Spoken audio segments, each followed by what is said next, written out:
Fauvism is a modern art movement. It's one of the first avant-garde styles and followed on the heels of Impressionism. Fauvist paintings have bold, bright colors and an intentional abandonment of natural colors. Two of the leaders of this movement were Henri Matisse and the artist whose work we see here, André Derain. They were breaking with traditional styles of painting, as you can easily see in this work. What town is this? It's Currier, a small fishing village on the Mediterranean coast, almost as far south as you can go in France, near the border with Spain. See the castle in the distance? That's the Château Royal, and it still exists. In 1905, the year this work was completed, Derain and Matisse worked there refining this innovative style. It's so bright and colorful. And look at those sails. They've been unfurled to dry in the sun. Didn't an art critic refer to the artist as wild beasts? Yes, initially the term was applied to the work of the Fauvists, but eventually came to represent the artists themselves. That's what fauve means, wild beasts, of color, I think, judging by this bright work. Do you notice the heavy outlining and strong repeating patterns and colors? I do. The landscape is not meant to appear realistic. Derain uses patterns and colors to provide emphasis. I agree. Again, this bright canvas, Fishing Boats Currier, was painted in 1905 by André Derain, a leader of the Fauvist movement. It is housed at the Metropolitan Museum of Art and is an oil on canvas 31 7/8 by 39.5 inches.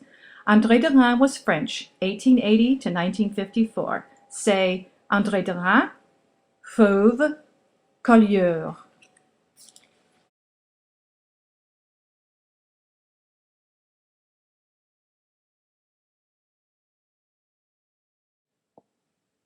This tempera on panel work by social realist painter Ben Shahn measures 48 by 36 inches.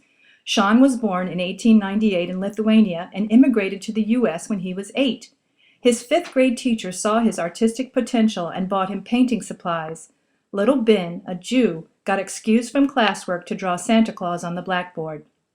Miners' Wives is one of a series of paintings Shahn created to draw attention to the families of the 111 victims of the 1947 Centralia, Illinois coal mine disaster.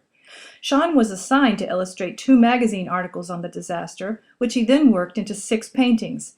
These works, although inspired by a specific event, do not overtly reference it. Instead, they are a universal portrayal of a family's reaction to a death. The woman in the foreground, her face numb with shock, is presumably the dead man's wife. She stands with her back to an older woman, probably her mother, also a miner's wife, who's holding a young child. Perhaps the 2 men walking away have just given her the devastating news. The red brick of the wall stands as mute testimony of her rage at her lot in life, belying her stoicism.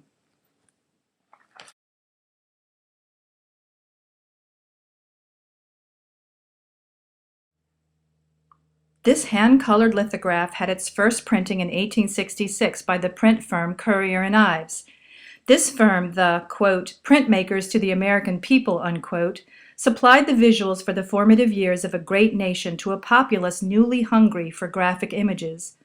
Unlike most works in our portfolio, this print was reproduced many times. The text below the image reads, American National Game of Baseball, the grand match for the championship at the Elysian Fields, Hoboken, New Jersey. The scene takes place at the site of the first organized baseball game, which had occurred in 1846. The sport's popularity was spread by Union soldiers during the Civil War, which had ended the year before our print was made. Baseball was fast becoming the leading outdoor sport in America, popular among the urban working classes yearning for the countryside they had left behind to work in factories. Here, the Mutual Club of Manhattan is playing the Atlantic Club of Brooklyn. In 1866, the players lack gloves, the catcher wears no mask, and the pitcher throws underhanded. The team at bat has no bench or dugout, and spectators ring the field of play.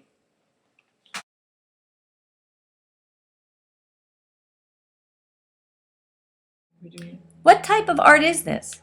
Abstract? This oil painting is painted in an abstract expressionist style. Abstract expressionism shows feeling. Can you feel the excitement?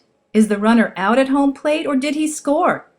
This painting exemplifies Elaine de Kooning's concept of paintings as verbs, which is often called action painting.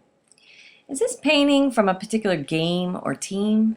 No, the artist stated that she wanted the paint to sweep the figure along with it and get involved with men in action, abstract action for its own sake, the game. What do we know about this artist?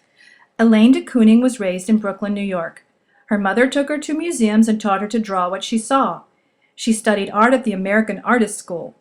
Elaine spent her entire life in the art field. She was an artist, art critic, and an art professor at the University of New Mexico.